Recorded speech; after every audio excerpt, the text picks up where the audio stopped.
Now joined via Zoom by independent political analyst Dr. Oscar Van Heerden.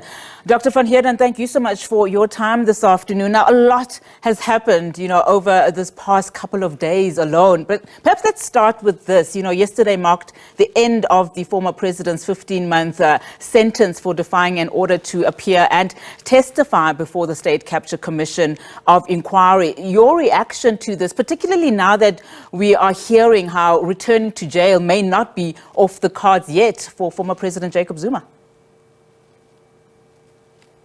Thanks, Unati. The reality is that we should all know as South Africans that no one is above the law. The law was broken in this case. There was a contempt of court order.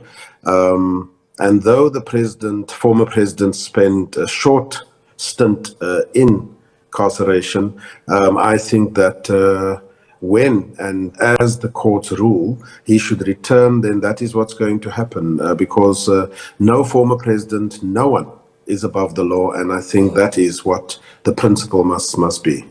And now, of course, another big story that, transpired this week, Panyaza Lesufi, the newly elected Premier of Gauteng, announcing his new, cabinet, the leadership that is going to somehow take, Gauteng into a better place than what it is. In fact, before he announced his new cabinet, he started reading and making statements about the province's strategic blueprint. Now, part of the things that he says that they want to do as a new leadership is immediately needs to ensure that the economic recovery and repositioning of Gauteng, also strengthening the fight against, of course, criminality, lawlessness, vandalism, etc., and then changing the living conditions of townships and informal settlements.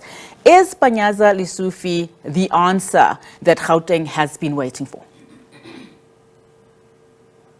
There's a lot of promises there, Unati, and the truth of the matter is that we all know that party infighting within the ANC is what guides some of these decisions. An emphasis, for example, is being placed on townships and uplifting townships, and yet one of the individuals that were key in actually forwarding that campaign of township economics and so forth is Parks Tau, and we see that he has been excluded from this leadership.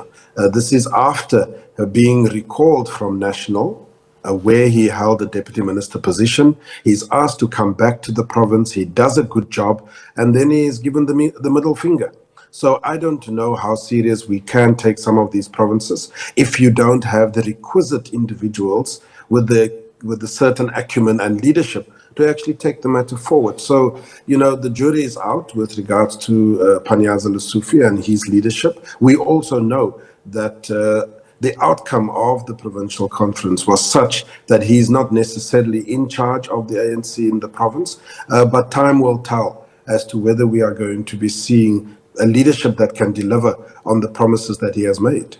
It is interesting that you mentioned Parks Tau, as one that has not returned into cabinet, but we've obviously seen, and some people actually saying they are surprised to see Lebogang Maile back, in cabinet. Is that something that, Panyaza Lesufi probably did not have control over? I mean, he did have to take his mandate, from the ANC. He did not have control over it, and I don't care what he's going to argue otherwise. We all know that Maile is in charge of a particular grouping within Gauteng. They are pushing a particular agenda towards the conference coming in December that is wanting to see Paul Mashatile as the deputy president. These are all the things that are playing out within the ANC, and the question we must ask, Unati, is to what end? Are we actually servicing the will of the electorate? And if you make the wrong choices now in terms of the leadership, will you be punished in 2024? Because I think that our people's attention span is and accommodation within the ANC politics is wearing thin. And now, of course, we saw, the Deputy President, David Mabuza, is currently in the Eastern Cape. And he's obviously refuted, those reports that we have been hearing now that he's teaming up with the former President Jacob Zuma, to somehow garner support ahead of the election that is coming up in December for the party itself. What can we make about his utterances and, of course, his positioning at the moment? I think there's lots of rumors going around, lots of analyses and so forth. As you see, we have a bumper edition in terms of who wants to be on the NEC. The rules is such that everyone is having posters and everyone is saying they want to be on the NEC. So there'll be lots of rumors. I think that I don't think that former President Zuma and their ilk is ever going to trust Zuma-Mabuza again. We know what happened at the Nasrec 2017 conference.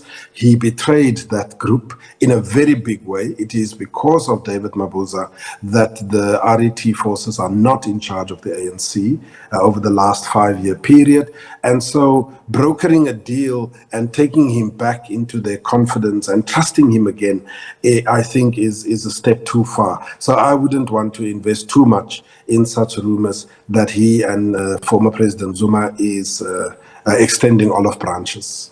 Now, another person who is seen to be campaigning particularly hard at this time is the former health minister. What can we then make of just some of his public utterances in as far as the December conference is concerned? Look, I don't know what hold Jacob Zuma has over some of these people. Zweli Mkhize is saying that we all hurt when the country and in the manner in which Zuma was dealt with.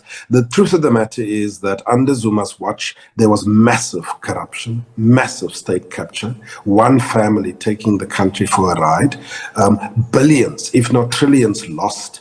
And then the president thought he was above the law. So everything that is coming towards former President Zuma is of his own making. And so this notion that there's some agenda to try and deal with President Zuma is just far-fetched. So I don't know what Mkhize is talking about. If indeed former President Zuma is wielding this massive support that everyone assumes, then one can only assume that Mkhize is siding with the former president in order to garner that particular support base. I don't think it is as big as people try and make out. There's more hot air than anything else. And I think Mkhize is barking up the wrong tree. Let me squeeze in one last question, and this particularly relates to local government, particularly after, the utterances that were made by Panyaza Lesufi saying that he's separating, the COGTA unit now to look at things like coalition parties as an example and to strengthen the way in which coalition parties make decisions. Now, we've seen what's been happening at some metros in Gauteng. How far will this help? Yeah, look, the state of our coalition politics in South Africa is in a putrid state. I don't think any of the political parties are taking this issue serious. There has not been any significant training of parliamentarians, politicians, etc., to understand what is it that is meant by coalition politics. There's some interventions now of late, but too little, too late. And this is why, Unathi, we see that coalition partnerships just cannot survive because there is no trust element, there is no legal framework within which to do these deals, and you have interference from external party members, whether it is the Federal Council and the DA or the NEC from the ANC, wanting to play within the local politics, and that upsets people because that's not what they signed up for. So I think we will have to go a long way to actually master coalition politics in South Africa. I totally agree, particularly if we are constantly being told that coalition in this country is a reality. Dr. Van Heerden, thank you so much for your time this afternoon. Dr. Oscar Van Heerden, the independent political analyst.